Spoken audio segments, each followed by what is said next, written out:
Okay, hello everyone. Today I will present to you our paper entitled "A Bag of Tricks for Scaling CPU-based Deep FFMs to More than 300 million predictions per second." So first of all, let's discuss the types of machine learning engines we commonly consider in online machine learning. On one hand, we have highly optimized engines such as VALP and Webbit, and also FFMs Webbit. These engines tend to do a few tasks and are really optimized for them. On the other hand, we have more sophisticated frameworks like Torch, TensorFlow, and JAX. These types of frameworks enable building much more sophisticated general models, however, can be harder to scale. And in this work, we're interested in how to scale an engine to hundreds of millions of predictions per second on CPUs. So the path to production is quite long and consists of multiple steps. First of all, we do model search, followed by incremental online model training, model transfer, and storage, and eventually we get to model serving, which corresponds to full production. In this presentation, we will discuss different steps, different optimizations we took and we implemented to get this done, to actually scale models all the way to hundreds of millions of predictions per second. So the bag of tricks we'll discuss is as follows. First, we'll discuss the deep FFMs, the architecture we consider, hog-wild-based training, sparse gradient updates, placement of this model in the serving context, and of course, how to speed up the actual serving, and towards the end, also quantization and weight transfers.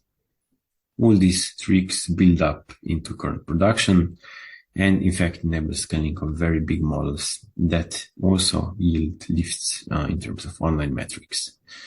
So in practice, everything is freely available as part of FFMs repository, so feel free to check also the source. First, let's discuss the architecture. There are a few main components to the architecture. First, we build it as part of like a multi-block structure. Here we have the logistic block, FFM block, and also deep block comprised of a neural network.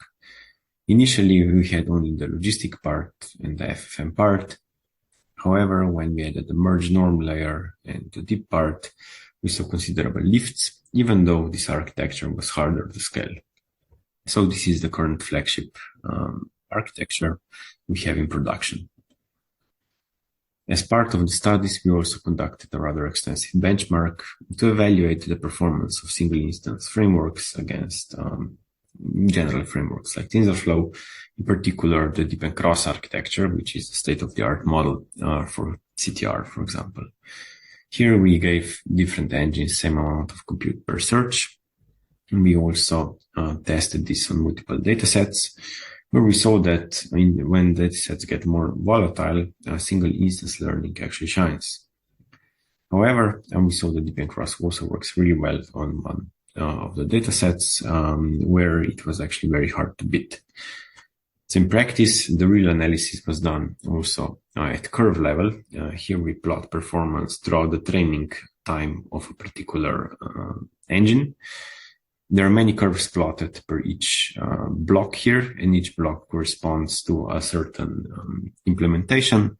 Each row corresponds to a certain dataset. So here you can see that different hyperparameter configurations can yield more or less different performance, which means that the engine is more prone to misconfigured hyperparameter configurations. And you can also see that there are data drifts in some datasets, like for example, the KDD one here, where it's possible to monitor how fast the engine actually gets back on track. So in practice, curve-based analysis was very useful to study stability, also in actual online systems. But to get back to the model warm-up, which is one of the first stages, in order to get models to production, we have to warm them up with past data. This can be months of past data, which is of course a time-consuming process. So here we implemented hog-wild, which is an approach for log-free SGD. And here, what happens is we embrace the race condition. Weights can get overridden in time. Of course, the process is massively parallel.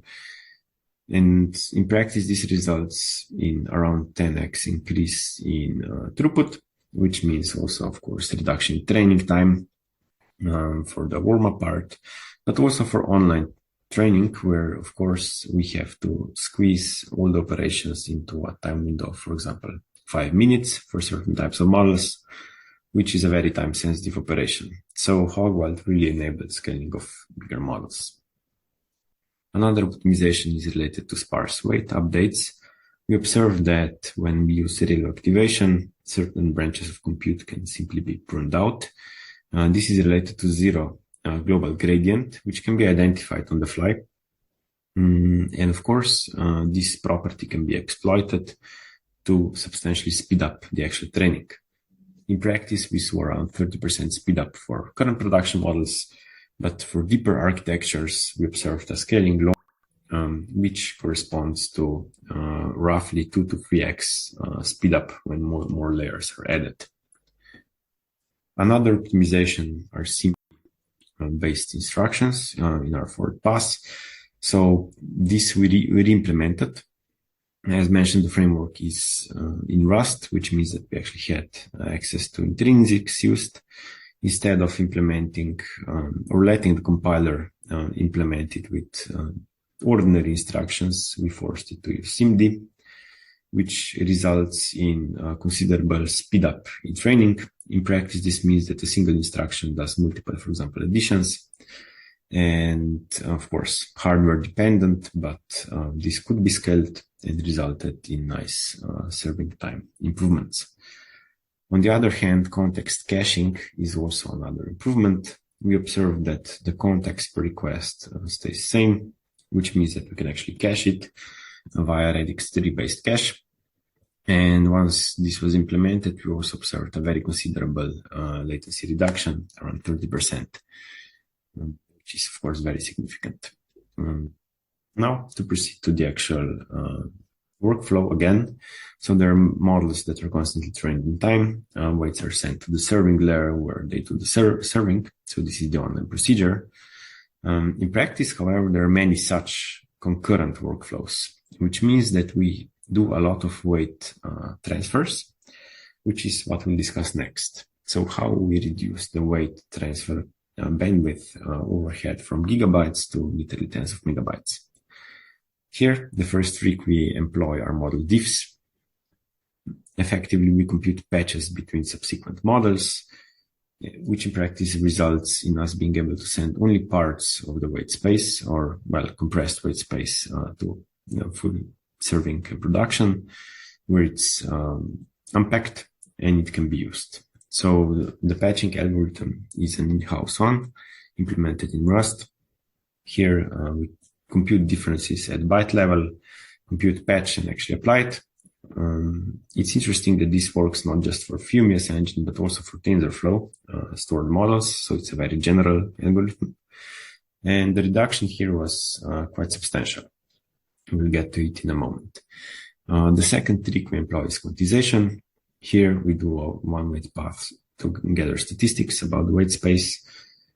Once we have the statistics, we can compute bins and also the dequantization header, which is used in serving. In second pass, of course, we quantize the weights and then send them to production. Quantization is relatively simple. We simply compute the bounds for a given weight chunk, quantize it into a given bin, of course, translate it to bytes and send that. And during dequantization, we translate back to F32 type. So quantization as such results in this 100% smaller bandwidth footprint. However, we observed a very nonlinear effect when combining quantization and patching. So once we do training, produce inference weights, we can actually apply quantization and patching simultaneously, which resulted in around 30% reduction in bandwidth. So very nonlinear effect here. In practice, this means that we saw very considerable bandwidth drops and also drops in training time, because it turns out that just quantization is very fast. Patching was actually not that fast if done on full weights. However, if doing patching on quantized weights, the whole process was faster, and also the update size was considerably smaller compared to the full possible update size. So what is next? We're exploring different structures of deep layers. better quantization, faster training. We are considering different Hogwarts alternatives here, transfer learning, more sophisticated tasks, and also inference quantization. Thank you for your attention.